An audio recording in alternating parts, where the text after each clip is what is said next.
जय हिंद साथियों, मैं अभिमन्यु कुशवाहा एक बार फिर आप सभी को हमारे YouTube चैनल अट्रैक्टिव सक्सेस में स्वागत है। तो चलिए इस वीडियो में बात करने वाले हैं बिहार पुलिस सैलरी से संबंधित कि बिहार पुलिस कांस्टेबल का, फायरमैन, एक्साइज कांस्टेबल, ये सब का सैलरी कितना मिलता है। लोग कमेंट करके पूछ रहे थे कि सर बताइए ट्रेनिंग में बिहार पुलिस की सैलरी कितना मिलता है। तो हम बात करने वाले हैं कि ट्रेनिंग में बिहार पुलिस की सैलरी कितना मिलता है और ट्रेनिंग बाद सैलरी कितना मिलता है। तो सारे जानकारी इस वीडियो में आप लोगों को देखने को मिलेगा, तो वीडियो में अंत तक बने रहें। तो चलिए वीडियो को शुरू करते हैं। तो देखिए, सबसे पहले बिहार पुलिस की नौकरी जो है वो ग्रुप सी लेवल का है और जो पेमेंट बनता है वो 2000 ग्रेड पे पेमेंट बनता है। तो इसका जो बिहार पुलिस के बेसिक पे जो है यानी कि मूल वेतन जो है वो 21,700 से लेकर 69,100 रुपये तक है। तो चलिए हम यहाँ पे स्क्रीन के माध्यम से आप लोगों को समझाने का प्रयास करेंगे ताकि आप लोग को अच्छी से समझ में आ जाए। तो यहाँ पर आप लोग स्क्रीन पर देख सकते हो, यहाँ पे बिहार पुलिस का पेमेंट यहाँ पे दिखाया गया है। जो बेसिक पे है वो 21,700 से लेकर 69,100 रुपये तक है। तो यहाँ पे सबसे पहले हम ट्रेनिंग से बता रहे हैं कि ट्रेनिंग में बिहार पुलिस का वेतन कितना मिलता है। तो ट्रेनिंग से बता रहे हैं। तो यहाँ पे बेसिक पे जो है मूल वेतन वो ट्रेनिंग में 21,700 रुपये मिलता है।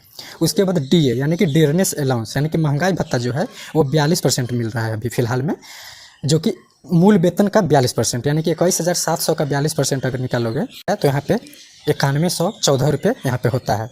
उसके बाद मिलता है HRA यानी कि होम रेंट अलाउंस यानी कि जो मकान किराया भत्ता, वो 4%, 8% और 16% मिलता है। तो यहाँ पे मैक्सिमम जिलों में जो होता है वो 8% ही HRA मिलता है, 16% पटना ज़िले वाले को मिलता है। तो यहाँ पे हमने 8% को निकाल कर यहाँ पे बताया है। तो 8% अगर मूल वेतन का निकाला है तो 1736 रुपये हुआ है।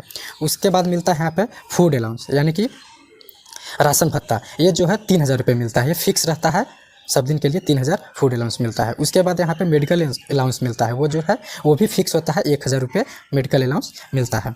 तो यहाँ पे सारे को कैलकुलेट करके यहाँ पे जो वेतन हुआ वो 36,550 रुपये होता है। और इसमें भी और भत्ते ऐड होते हैं जो हमने ऐड नहीं किया है इसमें, जैसे कि शहरी भत्ता हो गया, साइकिल भत्ता हो गया, राइफल भत्ता हो गया, अन्य भत्ता, ये सारे भत्ते और भी ऐड होते हैं 200, 400, 600 ऐसे करके, लेकिन वो सबको हमने ऐड यहाँ पे नहीं किया है।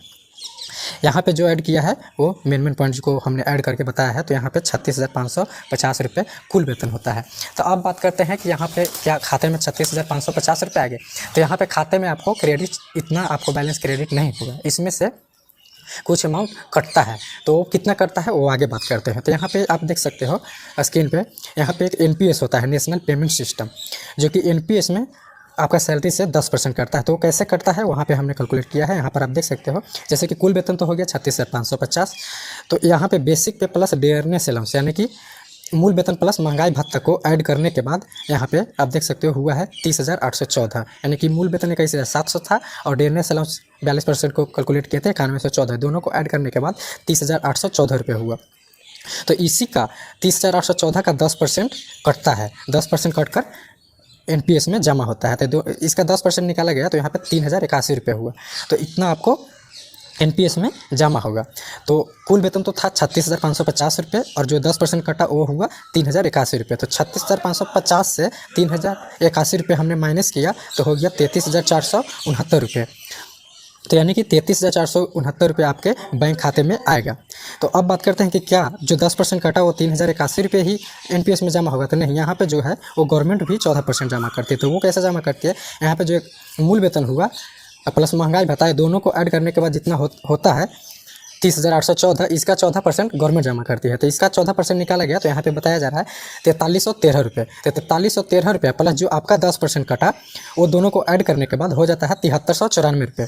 तो यानी कि कहा जाता है 33,469 रुपये प्लस जो NPS में कटा 7394 रुपये, अगर दोनों को ऐड करते हैं तो हो जाता है 40,863 रुपये। यानी कि जोड़ा जाए तो यहाँ पे कुल वेतन 40,863 रुपये होता है। लेकिन 40,863 रुपये तो आपके खाते में नहीं आता है, आपके खाते में तो लगभग 33,500 ही क्रेडिट होता है। लेकिन ये भी जो NPS में बैलेंस कटा 7394 रुपये, ये भी तो आपका ही पैसा है, भले से सेवा के बाद आपको मिले, जैसे कि आपका जॉब समाप्त हो जाता है, सेवा काल समाप्त हो जाता है, उसके बाद ये आपको मिलता है। लेकिन यहाँ पे लगभग 40,883 रुपये यही है बिहार पुलिस के ट्रेनिंग में इतना पेमेंट मिलता है। ये हम एवरेज लेके चले हैं, मतलब कि नॉर्मल जिले के हम बताए हैं कि इतना पेमेंट मिलता है, क्योंकि इसमें और भी भत्ते ऐड हम करके नहीं बताए हैं, लेकिन लगभग इतना आपको पेमेंट ट्रेनिंग में मिल रहा है। अब बात करते हैं कि इसमें और भी कौन कौन से भत्ते ऐड होते हैं और मिलते हैं। तो इसमें और भी भत्ते मिलते हैं, जैसे कि वर्दी भत्ता हो गया। वर्दी भत्ता भी प्रत्येक वर्ष जुलाई में आपको मिलता है 10,000 रुपये वर्दी भत्ता। उसके बाद मिलता है 13वां वेतन, यानी कि जो 12 महीने का वेतन तो मिल ही रहा है, एक्स्ट्रा 1 मंथ का और भी वेतन मिलता है। वो कैसे मिलता है? वो मिलता है बेसिक पे प्लस डियरनेस अलाउंस, यानी कि मूल वेतन प्लस महंगाई भत्ता को ऐड करके वो 13वां वेतन दिया जाता है। जैसे कि हमने यहाँ पे बताया बेसिक पे प्लस सभी फिलहाल में और महंगाई भत्ता दोनों ऐड किए तो 30,884 रुपये हुए। दोनों को ऐड करने के बाद वो मार्च मंथ में, प्रत्येक वर्ष मार्च मंथ में ये दिया जाता है 13वां वेतन। उसके बाद अब बात करते हैं कि अब ट्रेनिंग बाद आखिर कितना पेमेंट मिलता है। तो ट्रेनिंग बाद कोई ज़्यादा पेमेंट नहीं मिलता है। इसमें नियम है कि जो है कि प्रत्येक वर्ष इंक्रीमेंट होता है 3% का बेसिक पे में, यानी कि मूल वेतन में प्रत्येक वर्ष 3% का वेतन वृद्धि होता है। वही प्रत्येक वर्ष चलता जाएगा, इसी तरह से 3-3% बढ़ता चला जाएगा। उसके बाद डियरनेस अलाउंस, महंगाई भत्ता जो है वो 2 बार, यानी कि प्रत्येक वर्ष में 2 बार डियरनेस अलाउंस यानी कि महंगाई भत्ता बढ़ता है, जनवरी और जुलाई में। वो लगभग 4% महंगाई के अनुसार वो बढ़ता है। तो इसी तरह से आपको वेतन में वृद्धि होता है प्रत्येक वर्ष इसी तरह से वेतन में वृद्धि होता रहता है। तो यही है बिहार पुलिस ट्रेनिंग में कितना वेतन और ट्रेनिंग बाद कितना वेतन मिलता है, यही हमने बताया है। तो मैं आशा करता हूं कि आप लोग को सारा डाउट क्लियर हो गया होगा, और वीडियो पसंद आया तो लाइक कीजिए और अपने दोस्तों के साथ शेयर भी कर दीजिए। और इस वीडियो से संबंधित और भी कोई डाउट है तो कमेंट कीजिए, उसका रिप्लाई देने का भरपूर प्रयास करेंगे। तो अब नेक्स्ट वीडियो आप लोग बताइए किस टॉपिक पे बनाए, आप लोग कमेंट कीजिए, उस टॉपिक पे हम वीडियो बना देंगे। तो चलिए अभी के लिए इतना ही, मिलते हैं फिर नेक्स्ट वीडियो में, तब तक के लिए जय हिंद।